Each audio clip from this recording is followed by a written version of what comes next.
আজকের ভিডিওতে কথা বলবো জনপ্রিয় কন্টেন্ট ক্রিয়েটর অনামিকা ঐশী আপুকে নিয়ে। আসসালামু আলাইকুম এভরিওয়ান, কি অবস্থা সবার? আশা করছি সবাই ভালো আছেন। আমি আফরিন গ্যালারিসের আফরিন নিয়ে আসলাম নতুন আরেকটি ভিডিও। তো দেরি না করে শুরু করা যাক। অনামিকা ঐশী আপু কেমন কেউ নেই যে বাংলাদেশের মধ্যে চেনে না অনামিকা ঐশী। এই নিয়ে এই পর্যন্ত মনে হয় ওনার দুইটা অলরেডি বিবাহ কমপ্লিট হয়েছে। প্রথমে তো বিবাহ হয়েছিল আলভির সাথে, তারপর আবার তার বিচ্ছেদ হয়ে গেছে, তারপর আরও বিভিন্ন ঘটনা হয়েছে, তারপরে সে আবার বিয়ে করছে। তো রাসেলকে বিয়ে করার পরে তাদের সংসার মোটামুটি ভালোই চলছিল। তারপর নতুন করে এখন আবার তার একটা সন্তান হয়েছে, ছেলে সন্তান। তো ওনাদের ভিডিও মোটামুটি ভালোই হয়। ছেলেটাও মাশাল্লাহ কিউট আছে, কিন্তু উনি এই সদ্যজাত শিশুকেই ভিউ ব্যবসায় নামিয়ে দিয়েছে। জন্মের মাত্র 3 ঘন্টা পরে শিশুটির নামও রেখে ফেলা, নাম দিয়ে একটা ফেসবুকের পার্সোনাল পেজ খুলে দেয়, ব্লগিং পেজ। মানে একটা সদ্যজাত শিশু এটা কী বুঝবে? সে তো বড় হয়ে চিন্তা করবে যে আমি কাদের ঘরে জন্ম হলাম, কি আমার বাবা মা যে জন্মের 3 ঘন্টা পরে এই শিশুর নামে প্রোফাইল খুলে বসে, বিভিন্ন ভিডিও ছবি আপলোড করে, জন্মের পর থেকে কখন কি করতেছে না করতেছে সব ভিডিও আপলোড করে। তো একটা সদ্যজাত শিশুর নজর লাগতেই পারে, মানুষের মুখও তো ভালো না, মানুষের মুখ হচ্ছে কালমুখ।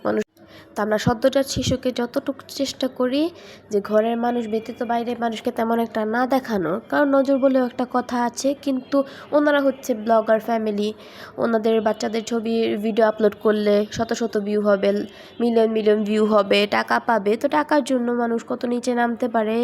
আসলে যত বড় লোক তত হচ্ছে তাদের মন ছোট। সদ্যজাত শিশুকে এখনই তাদের ভিউ ব্যবসায় নামিয়ে দেওয়াটা ঠিক হয়নি। আর কয়টা দিন অপেক্ষা করতো, বাচ্চাটা বড় হতো। তো বাচ্চাদের আস্তে আস্তে কত অ্যাক্টিভিটিস শুরু হয়, তখন শুরু করলে পারতো। এখন সদ্যজাত শিশুকেই ব্যবসায় নামিয়ে দিয়েছে। মানে এখন শিশুর কখন খাবার খায়, কখন পটি করে সেটাও পারে না, ভিডিও করে আপলোড করে। বাবা মা তো সারা জীবন কম ভণ্ডামি করে না। এই অনামিকা ঐশী তো ঘটনা সবাই জানে। প্রথমে আলবির সাথে বিয়ে হইলো, বিয়ে হওয়ার পরে সেখান থেকে আবার বিচ্ছেদ হলো, বিচ্ছেদ হওয়ার পর আবার প্রিন্স মামুনের সাথে ধরা খাইলো। এরপর আরও কত কী আছে না আছে, এ কয়টা তো মিডিয়াতে আসছে দেখে আমরা জানি, নাহলে তো তাও জানতাম না। আরও গোপনে কী আছে না আছে সেটা তো আর আমরা জানি না বা বলতেও পারি না।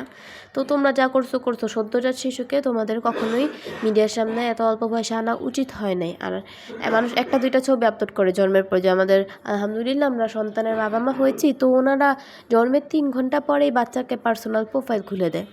এটা আসলে ঠিক না। বাচ্চাকে যতটা সম্ভব দেখে রাখা উচিত। তো আসলে এদের বিষয়ে সবাই দেখে, কথা বলার সাহস করে, অনেকে বলে অনেকে বলে না। তা আমি এখন এদেরকে নিয়ে কথা বলতে বাধ্য হলাম, কারণ কথা না বলে কোনো উপায় নেই। ওনারা যা শুরু করেছে, মানুষ এদের কর্মকাণ্ডের কারণে এদেরকে কুৎসিত বলে, খারাপ বলে। আবার কয়েকদিন পরে দেখবেন এসে ভিডিও করতেছে যে আপনাদেরকে দেখানো ভুল হয়েছে, আপনাদের কারণে আমার বাচ্চার নজর লেগে গেল, অসুস্থ হয়ে গেল। না করুক, বাচ্চাটা সুস্থ থাক, কিন্তু তোমরাই তো মানুষকে দেখাইতেছো। কয়েকদিন পর আবার বলবে যে আপনাদের কুনজরের কারণে আমার বাচ্চাটা অসুস্থ হয়ে গেছে। বাচ্চারা খুবই সেন্সিটিভ, বাচ্চাদের যতটুকু সম্ভব দেখে রাখা উচিত। তো ন্যূনতম জ্ঞান না থাকলে কি আর করার। তো আজকে ভিডিওটা এখানেই শেষ করছি।